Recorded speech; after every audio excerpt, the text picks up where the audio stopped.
Donc bonjour à tous, ici c'est Jean-Jean, alias Jean-Jean la bricole, et sur cette chaîne on parle crypto-monnaie, et ma spécialité c'est le minage de crypto-monnaie. Et récemment il y a eu un gros pump, une grosse augmentation de la difficulté de minage sur l'Ethereum classique. Et moi je voulais revenir avec vous, vous expliquer un petit peu d'où ça provient, donc à quoi c'est dû. Mais avant ça je voulais vous montrer ma machine, une de mes machines. Alors pour ceux qui ont suivi pas mal la chaîne, à un moment, ici donc vous avez une 3070 Ti de chez Zotac. Et cette carte-là, j'avais un petit problème, elle chauffait un peu. Et à un moment, je me suis dit, ça serait peut-être pas mal que j'essaye aussi de faire cette technique, de mettre des pads en cuivre pour mieux refroidir la mémoire de la carte. Donc, j'ai fait des essais, j'ai fait au moins une dizaine d'essais. J'ai beaucoup galéré et finalement, j'ai décidé à un moment, stop, cette carte, ça fait presque 2 mois qu'elle est à l'arrêt. Je vais remonter des pads thermiques classiques et on en reste là. Et même avec ça, j'ai un petit peu galéré. Et la raison, en fait, c'est vraiment toujours un petit peu subtil. La raison, c'est que la pâte thermique, donc la pâte thermique que j'ai utilisée, elle avait un petit peu durci. Et c'est ça qui m'a beaucoup gêné pendant tous mes tests, à mon avis. Donc là, j'ai acheté de la nouvelle pâte thermique parce que j'en avais plus du tout. Et ça va beaucoup mieux. Ça va beaucoup mieux. Donc au niveau des pads thermiques, j'ai utilisé ces modèles-là. J'arrive pas à le prononcer, donc je vous montre la photo. Et maintenant, je suis relativement satisfait avec la carte. Ça m'embêtait beaucoup en plus de la désactiver parce que là, j'ai un 3800, un Ryzen 3800. Donc je faisais miner ça aussi sur la gg-pool Raptorium. Et donc tout était à l'arrêt depuis pas mal de temps. Alors, je vais vous montrer parce qu'on est quand même sur une chaîne de mining. Hop, je vous montre un petit peu ce que ça donne. Donc, ça donne, alors, c'est pas formidable, mais c'est déjà beaucoup mieux qu'avant. Donc, on a un corps qui a, je suis en train de miner de l'Ethereum, donc je suis à 81,20 MHz, parce que ça utilise le débloqueur, hein. Donc là, le LHR est totalement débloqué, hein. Je suis à 66 degrés au niveau du corps et 92 degrés au niveau de la mémoire, hein. Donc, c'est ce que vous voyez aussi ici, hein. Donc, je suis vraiment content parce qu'en fait, cette carte, elle est vraiment pas haut de gamme, et le dissipateur thermique est un petit peu limité et vous voyez, c'est des valeurs que j'arrivais pas à avoir, même pas des journées fraîches. Et là, aujourd'hui, on est sur une journée qui est quand même très très chaude. Je suis à 31 degrés dans le bureau, donc je suis vraiment content de ça. Et au niveau de la conso, on est aux environs des 200 watts sur la carte graphique. Voilà. Donc, c'est pas sensationnel, ça aurait été sûrement plus sensationnel avec les pads en cuivre, mais j'ai vraiment galéré. Et encore une fois, je pense que malheureusement, c'est la pâte thermique qui avait durci qui m'a vraiment joué des tours. Donc maintenant qu'on a vu ça, on va reparler de l'Ethereum classique. C'était le sujet du jour. Donc je vous montre déjà un petit peu la hausse de la difficulté. Ça se voit pas mal ici, hein. Donc vous voyez, on a vraiment, si je remets sur 3 mois, vous le verrez, on voit vraiment que ça augmente fortement. Et vous voyez au niveau des chiffres, on est sur plus 14,22% sur la journée. Donc oui, ça augmente. Voilà. Ethereum classique, on le voit aussi au niveau du hash rate, donc il y a plus de puissance qui arrive sur le réseau Ethereum classique. Et s'il y a plus de puissance qui arrive sur l'Ethereum classique, c'est peut-être parce qu'il y a des gens qui choisissent de joindre le réseau Ethereum classique. J'ai regardé au niveau du prix, ça n'a presque pas bougé, hein. Voilà, donc ça avait déjà monté, mais là ça n'a pas beaucoup changé, donc ça peut être des personnes comme ça. Mais c'est surtout lié à la taille du DAG. Donc le DAG, c'est en fait les données qui se chargent dans la mémoire pour que les cartes puissent fonctionner. Donc les cartes graphiques chargent certaines données dans leur mémoire et après ça leur permet de résoudre les différentes opérations. Voilà. Et ce qui se passe, c'est que cette valeur du DAG, elle augmente au fil du temps. Voilà. Donc, pour l'Ethereum, ça s'appelle les époques et elles changent constamment. Donc, sur ce site, minerstat.com, vous pouvez avoir la taille des différents DAG pour les différentes monnaies.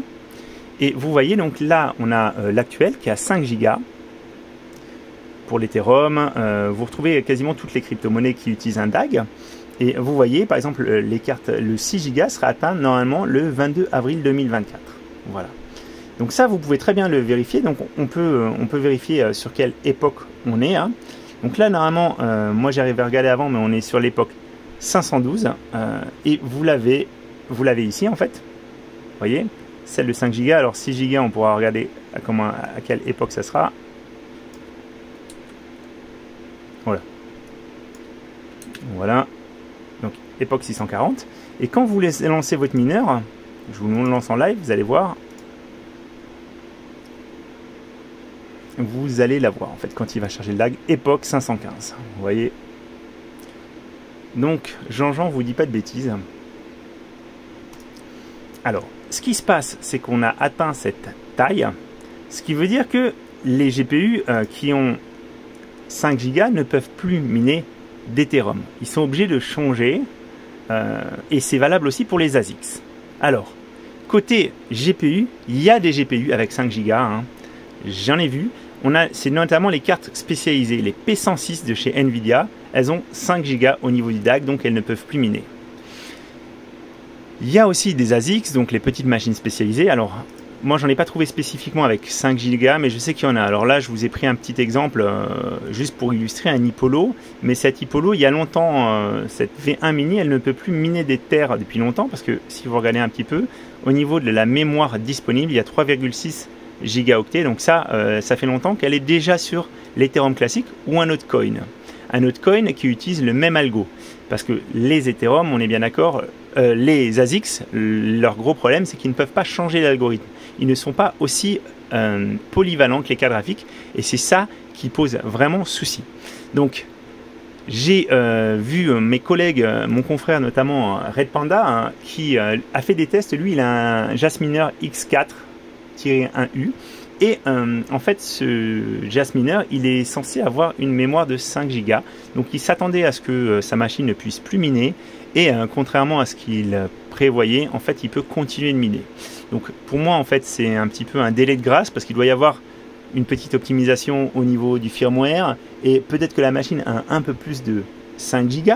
Donc, ça va peut-être durer quelques semaines, voire quelques mois. Mais à terme, il ne pourra plus miner des terres et il devra se rabattre sur l'Ethereum classique.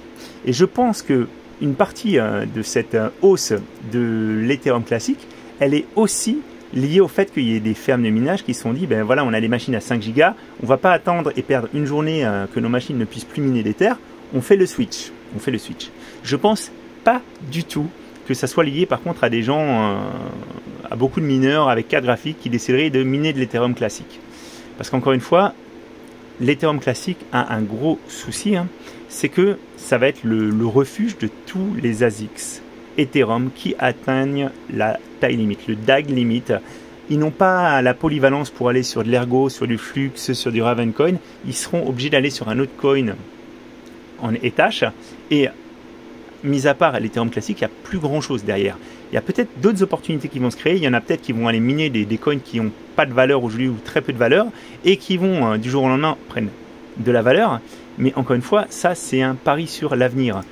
Si vous regardez le cours de l'Ethereum classique, il a monté, mais ces derniers jours, il n'a pas beaucoup bougé. Donc ça me fait me dire aussi, j'en ai encore parlé aujourd'hui avec mon confrère Nicolas, alias Makertronic, on a échangé un petit peu aujourd'hui. Hein. Il faut que vous miniez un coin, mais moi je suis contre le fait de regarder tout le temps, d'avoir toujours les yeux rivés sur what to mine pour voir quel est le coin le plus profitable, acheter le coin le plus profitable et l'échanger contre un autre. Non, pour moi en fait quand vous minez c'est aussi un acte militant et vous prenez aussi une position pour l'avenir. Lui il a été miné des coins comme le Caspa dont moi j'ai absolument pas miné et il en a accumulé beaucoup parce qu'il l'a fait de façon très précoce. Aujourd'hui il y a des gens qui pensent que l'Ergo et le Flux sont totalement sous-évalués et en fait vous voyez aujourd'hui si miner de l'Ergo c'est pas la valeur la plus profitable à l'instant T. Mais peut-être que dans quelques mois les gens qui ont plusieurs milliers d'Ergo ils auront vraiment fait une belle culbute, un bon x10, un bon x20. Encore une fois, je ne suis pas du tout en train de vous donner des conseils en investissement. Et on a aussi échangé sur le fait que les GPU ont un petit peu baissé. Hein. Vous en trouvez partout maintenant sur Need. Il y en a, vous avez tous les modèles qui sont en stock et disponibles. Les prix qui ont baissé. Mais je ne suis pas persuadé qu'on soit à la fin de la baisse. Et les prix que vous voyez là, ils sont susceptibles de baisser encore assez fort. Vous avez Nvidia qui doit vendre ça, qui va bientôt arriver avec sa série 4000. Et les revendeurs, à mon avis, ont des stocks à n'en plus finir, des palettes entières de cartes de la génération précédente. Donc les prix risquent de baisser, les prix en occasion risquent aussi d'être beaucoup plus bas qu'ils le sont actuellement. Donc jamais, n'allez pas dans la précipitation. On a quand même cette immense échéance, la fin du minage d'Ethereum qui est devant nous. D'ailleurs, à ce sujet, si vous êtes anglophone, il y a nos confrères nord-américains qui ont prévu de faire une discussion entre mineurs qui, à mon avis, sera très intéressante. Il y a du très beau monde d'invités. Donc, je vous montre un petit peu. C'est GG Mine, un des mineurs que je suis, qui en a parlé. Ils ont prévu de faire ça le 10 septembre. Et dedans, vous avez Serpentix, Beats Be Tripping qui sera présent, Son of a Tech, Red Panda, The Obis Miner.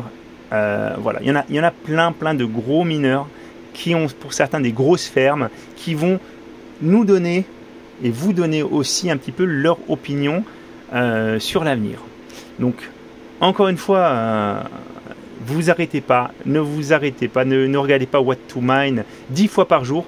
Effectivement, il y a des changements et il y aura des gros changements jusqu'à The Merge. Il y en aura des encore plus gros après. Et c'est comme ça. C'est comme ça. Moi, je suis super heureux en tout cas de partager tout ça avec vous. J'espère vraiment qu'on va retrouver, que le bear market, que cette période où on ne sera pas vraiment rentable, va pas durer trop longtemps. J'espère surtout que vous resterez avec nous. Je suis super heureux aussi. Notre GG Pool n'arrête pas de trouver des blocs. On est de plus en plus nombreux. Hein.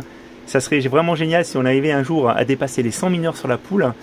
Bon, on a quelques blocs qui sont à zéro. Donc ces blocs-là, il y a eu des discussions dessus. C'est des blocs orphelins. Donc ça n'existe pas vraiment sur l'ergo. Mais c'est des blocs qui ont été trouvés par une autre pool en même temps. Et l'autre pool a pris, ou un mineur individuel. Donc c'est l'autre pool qui a le reward, et nous, ce bloc, il ne sera pas intégré à la blockchain. Donc, il reste en pending, il reste à 0% de confirmation. Donc, on en a un petit peu de temps en temps. Bah, c'est le jeu. C'est le jeu. Ça peut vous arriver aussi en minage solo.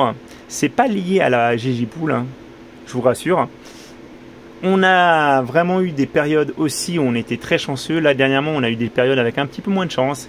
Mais encore une fois, bah, c'est le jeu. Quand vous minez, que vous minez en solo ou en pool, la pool, comme le minage solo, vous dépendez de la chance.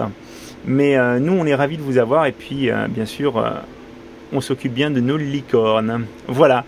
Bah, c'était Jean-Jean et j'espère que ça vous a intéressé. J'espère que vous avez appris des choses sur ce calcul du DAG, sur l'importance aussi des cartes, parce que vous pouvez un petit peu aussi vous dire, ben voilà, moi je ne veux pas acheter une carte en 6 Go parce que le 22 avril 2024 je ne pourrai plus miner d'Ethereum. Bon, ceci dit, normalement en 2024 on ne devrait plus avoir d'Ethereum, mais sait-on jamais, hein, on n'est pas à l'abri d'une nouvelle chose, ou si vous voulez miner un autre l'Ethereum classique, voilà. Bon, vous avez beaucoup plus de temps, mais c'est un outil qui vous permet un petit peu de prévoir les choses, voilà. Et je trouve que c'est intéressant de savoir, parce qu'il n'y a rien de plus bête que de ne pas savoir pourquoi est-ce que sa carte mine plus, tout ça. Donc si vous avez des problèmes pour charger le DAG, c'est sûrement que vous avez atteint la taille limite.